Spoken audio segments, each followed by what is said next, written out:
Author William P. McGivern was once asked to compare the movie version of The Big Heat to his novel. He generously said, "I don't think my book is a classic, but I think Fritz Lang's filmed version is. My story is more a modern fable, a fantasy we all enjoy reflecting on. A man hurt by the system in the most cruel way, and he fights back and he wins not only a physical victory, but a sort of intellectual and emotional catharsis." While Dave Banyan is depicted on screen as a loving husband and father set upon by villains, on the page, McGivern presented him from the outset as a righteous crusader, a man who turns to a parish priest and his dog-eared philosophy books for advice and consolation.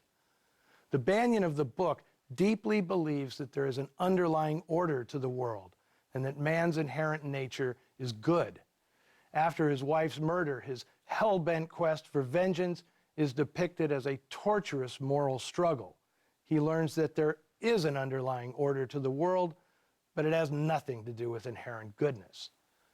Now, there's a powerful scene late in the novel where Banyan confronts the dead cop's calculating widow.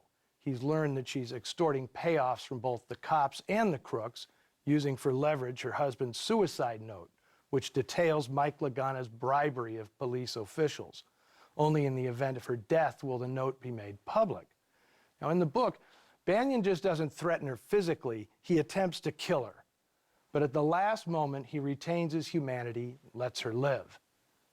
In the novel, as in the film, it's Debbie Marsh who ends up icing Bertha Duncan as a way of settling the score with her abusive boyfriend and helping out the nice guy cop.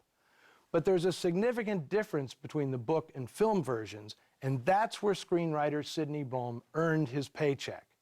In the book, Banyan learns in a phone call to Debbie that she has killed Mrs. Duncan. Boehm's script shows the scene, and he gives Debbie a classic line. "We should use first names, Bertha. We're sisters under the mink."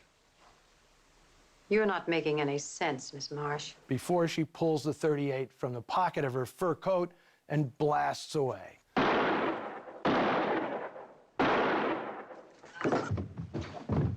It's a great scene, perfectly played by Gloria Graham and Jeanette Nolan. And it's far more satisfying than what's in the novel. Boehm also gives Debbie a better third act, although both versions end badly for her. In the film, she pays Vince Stone back with a hot Java facial of his own before dying in the crossfire of the climactic gunfight. In the novel, Debbie's tough girl act crumbles, and knowing her days are numbered, she kills herself.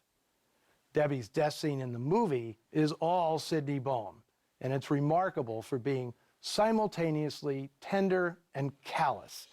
Having served her purpose, our favorite B-girl is allowed to expire on the floor unnoticed, while the hero waxes rhapsodic about his dead wife.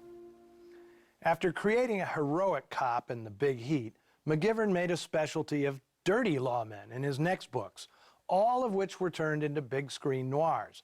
Barney Nolan, protagonist of Shield for Murder, is a self-righteous flatfoot who kills a bookie and steals 25 grand off the guy to fund his dreams of suburban leisure.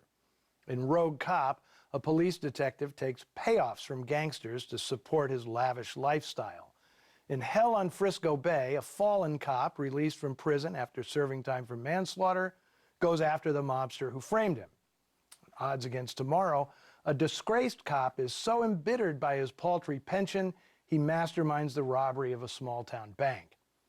Now, in one of the few interviews he gave, McGivern claimed that, quote, "Frustration in our society forms a powerful thrust for people to take the law into their own hands.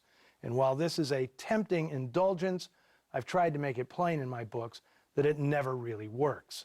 Well, such tempting indulgence does, however, form the essential template of film noir. Now, it's a shame that William P. McGivern hasn't achieved a legacy like that of colleagues David Goodis, Jim Thompson, Charles Willeford, and Lionel White. He may not have been in their class as a prose stylist, but his stories were always rock solid and totally satisfying. Next week, be sure to stop by for one of the earliest examples of film noir. And remember, we'll be showing Noir Alley twice. First on Saturday at midnight Eastern, 9 p.m. West Coast, and then a repeat viewing 10 hours later, Sunday morning at 10 a.m. Eastern, 7 a.m. Pacific.